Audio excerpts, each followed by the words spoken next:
Buenas tardes. Mi nombre es Giovanni Pedraza y hoy nos encontramos con el doctor Guillermo Franco. Doctor, ¿nos puede recordar el nombre completo, por favor? Mi nombre es José Guillermo Franco Corredor. Y la edad también, por favor. Y yo tengo 43 años. ¿De dónde es? Yo soy de Cachipay, Cundinamarca. Cerca de Bogotá. Cerca de Bogotá, pero desde muy pequeño resido en Bogotá, desde los 8 años. De acuerdo. ¿Cuál es su carrera actual? Mi carrera, mi profesión actual es Derecho. Yo soy abogado especialista en Derecho Administrativo Público. Ok. Nuestra entrevista tiene que ver con los líderes comunitarios. Lo hemos escogido puesto que el doctor Guillermo Franco trabaja con comunidades de la zona. Estamos en la localidad de Kennedy, estamos en Patio Bonito, y la población en que trabaja, ¿cómo es? Cuéntenos un poquitico de esa comunidad.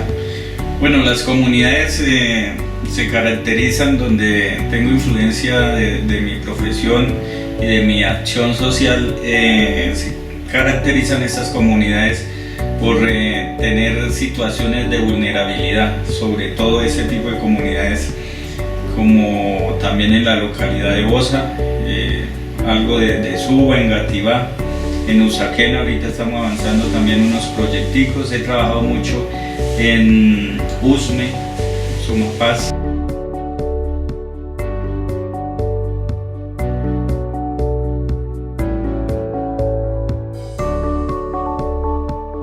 ¿Qué lo motivó a trabajar con estas comunidades?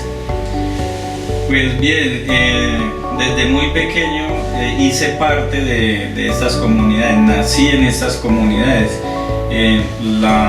Mi llegada a Bogotá fue a estos sectores vulnerables. Entonces fue mi proyecto de vida crecer, de una u otra forma hacer política. Lo veía como una salida, desde donde se podía hacer aporte al beneficio de estas comunidades, y lo hice, pero desafortunadamente vi que no es la forma, digamos, tan directa de realmente colaborarle a las comunidades. Como que si uno ingresa a esos grupos políticos, por no llamarles de otra forma, como que de una u otra forma uno también se tiene que contaminar.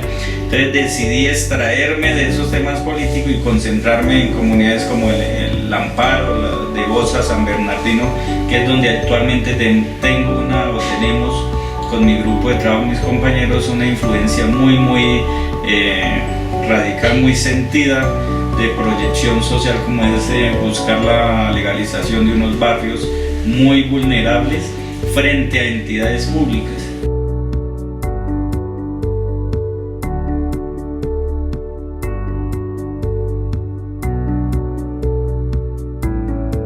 ¿Actualmente está trabajando con esa comunidad? Sí, con las comunidades de Bosa, San Bernardino. ¿Nos puede decir un poquitico sobre ese proceso que están llevando a cabo? ¿Cómo es? Claro que sí. Me buscan precisamente por el trabajo que se ha hecho en los sectores de Patio Bonito, y algunas personas tienen propiedades allá, lotes. Entonces ellos me buscan, me presentan a la Junta de Acción Comunal. Ellos abren una especie de licitación pública donde presentan otros abogados, y pues afortunadamente, como soy docente desde mis 17 años, entonces mis propuestas siempre van acompañadas del sentido pedagógico, y por ese lado me escogieron allí en estos barrios de Bosa. La situación es que se enfrentan las dos jurisdicciones, el marco legal administrativo del distrito con el marco legal de la comunidad muisca de Bosa. Y personalmente he hecho trabajos no solo en Bogotá, por ejemplo en San José del Guaviare, en Putumayo he hecho investigaciones de campo frente, por ejemplo, a la comunidad Nucan Macut, la única comunidad nómada de Colombia. Si su merced ve al ingreso de mi oficina, hay una canastica que ellos me regalaron, una flecha, eso es endémico de ellos. Entonces pues también vi el tema de la comunidad Muisca de Bosa enfrentado a la legalidad de una comunidad que compró sus terrenos de buena fe, pero ahora las entidades públicas los están, digamos, por cumplir su función, los están atacando y vulnerando derechos fundamentales.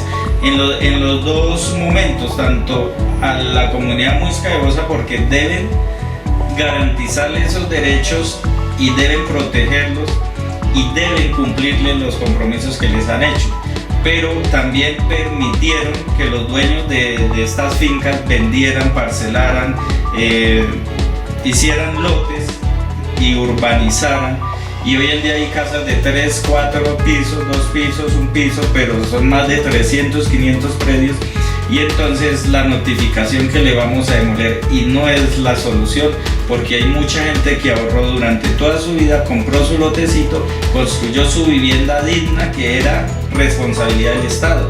Por el contrario, esta comunidad o estas personas, como sucede en gran parte de Colombia, dicen: trabajo duro, ahorro, compro un lotecito, construyo mi vivienda. El Estado debía proveérselas, pero ellos dijeron: no, yo tengo mi fuerza, mi capacidad, y lo han hecho. Entonces estoy en ese trabajo de ayudarle a esta comunidad para que, junto con las entidades del distrito, no los ataquemos, no los asustemos, por el contrario, sí los guiemos y les demos soluciones.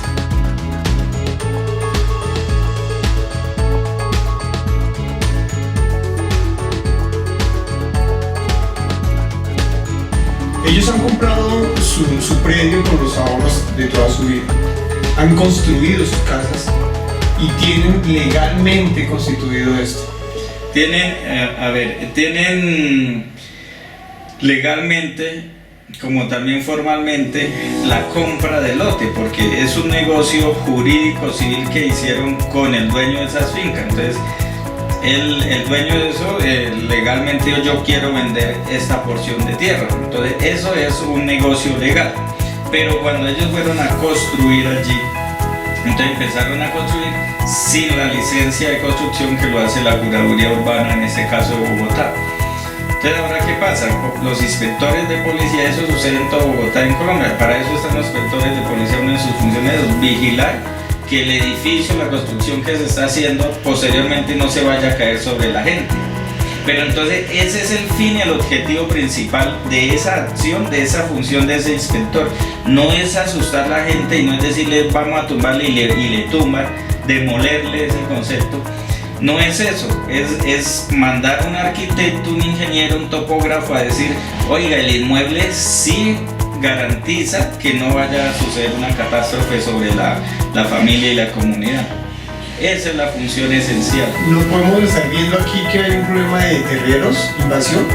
No, sí se presenta en Bogotá, incluso ese concepto ya está como formalizado, el tema de terreros, las personas que van y se posesionan, invaden, exactamente, invaden un terreno y empiezan a vender. En este caso no es así, aunque se han legalizado esos barrios en Bogotá, que ha sucedido eso con los terreros.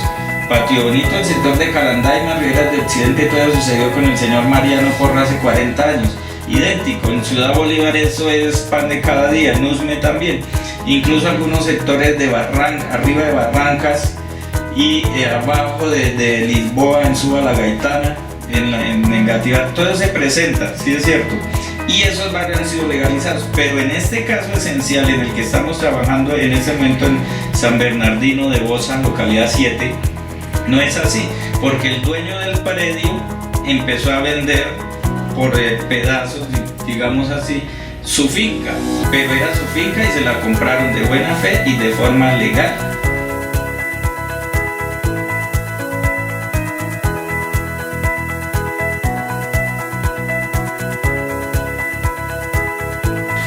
¿Ha tenido un impacto este proceso comunitario? Un impacto, digamos, social, jurídico, porque las entidades del distrito no han logrado contemplar dentro de un plan de desarrollo, no han logrado definir cómo va esta comunidad en ese plan de desarrollo. aunque ya hay sentencias, estábamos hablando ahora del mismo consejo, donde dicen hay que respetar el derecho a la población, a la comunidad, y mucho más cuando esta comunidad se ha esforzado y ha construido sus propios derechos.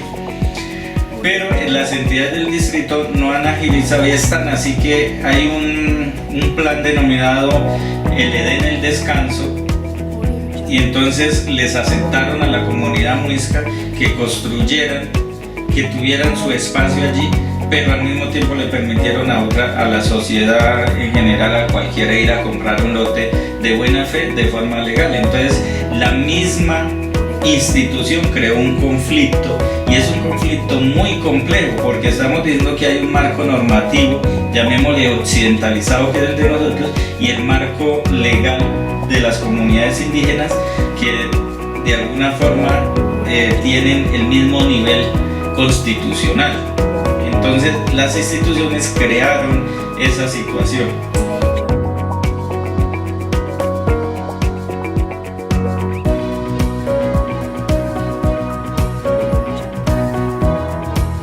¿La alcaldía local está haciendo algo para colaborar? ¿Tiene un apoyo gubernamental? Pues que yo sepa, en ese momento no. La alcaldía local de Bosa lo que ha hecho es omitir, o tal vez por el cambio de administración, pero hasta donde yo entiendo, la comunidad me dice, hablemos como lo diría como lo dicen los periodistas, presuntamente las instituciones, los agentes del Estado llegan y les cobran. Para mí eso es un soborno desde el Estado, porque si le dejo construir un piso de 1.000 millones, si le dejo construir 2 pisos de 1.000 millones, por fuera absolutamente de todo un marco legal. Presuntamente eso es lo que dice la comunidad. O sea, podemos decir que es un obstáculo que tiene en ese momento. Claro que sí, porque si la comunidad no accede a dar ese soborno, entonces no le dejan construir, y ahí sí inicia un proceso legal que puede redundar en una demolición futuramente. Estas personas que están con esta problemática de esta localidad, podemos ver o vislumbrarlo que como personas que están a la deriva o se han organizado gracias a la labor que está gestionando. Sí, gracias a esta labor, gracias a Dios, la comunidad entiende que si van a atender esos procesos individualmente, solos, o cada familia o cada persona que lo cite, entonces son débiles, son mucho más vulnerables ante esa potestad legal del Estado, que sin hacer una observación concienzuda, social y filosófica, les están vulnerando los derechos fundamentales, como el acceso a la justicia, el debido proceso, la debida notificación y muchos otros.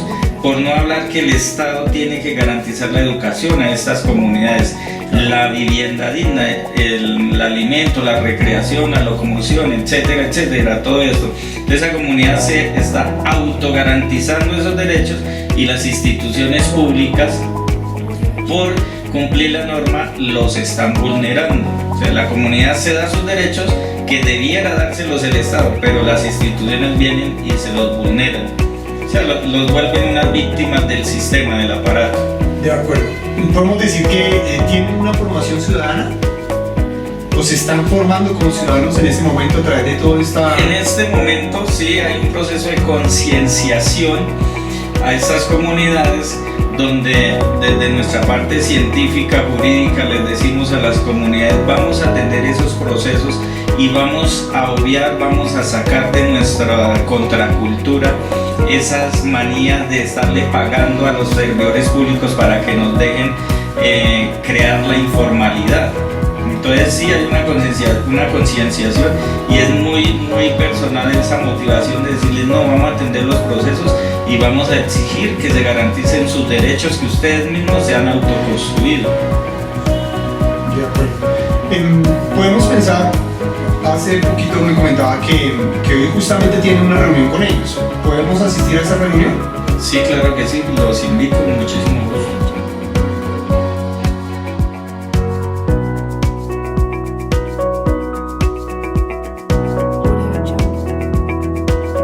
Y antes de terminar, vamos a darle un mensaje a aquellas personas que son líderes, que se están iniciando como líderes comunitarios? ¿Qué les diría a ellos?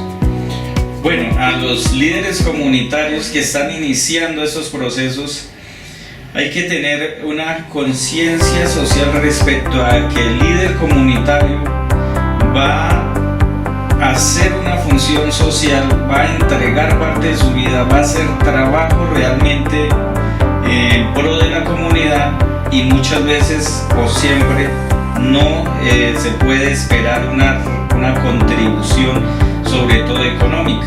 Honestamente, en este momento yo cobro, pero porque yo pasé desde mis 17 años hasta ahora y me puse a estudiar Derecho precisamente, y entonces ya hay una facturación de todos los trabajos sociales que se hacen ahora, pero durante mucho tiempo fui consciente que lo que yo aporto a la comunidad, unas clases, por ejemplo, en Usme, en Tiguaque, aquí en el Amparo Cañizares, que hicimos la recuperación primero de la población de la parte humana y después del humedal, que se hizo con Maloca y la Alcaldía Mayor. Entonces, en esos instantes siempre fui consciente de que no podía esperar una contribución, y en ese orden de ideas tratar de alejarse como líder social o líder comunitario de muchas prebendas que se ofrecen, y precisamente eso es lo que hace caer a las comunidades en la informalidad, en generar procesos que de pronto, al hacer un análisis concienzudo, no se necesitaba ir por un camino equivocado jurídicamente, y si lo hubieran hecho de forma adecuada hubiera sido más corto, más económico y mucho más exitoso.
José Guillermo Franco, entonces autorizo para que este trabajo periodístico sea publicado en los medios académicos que sea necesario.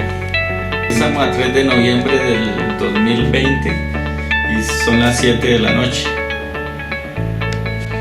Bueno, hemos estado con el doctor Guillermo Franco, un líder comunitario de la localidad de Kennedy, al sur de Bogotá. Entonces, le agradezco mucho, doctor. Muchísimas gracias.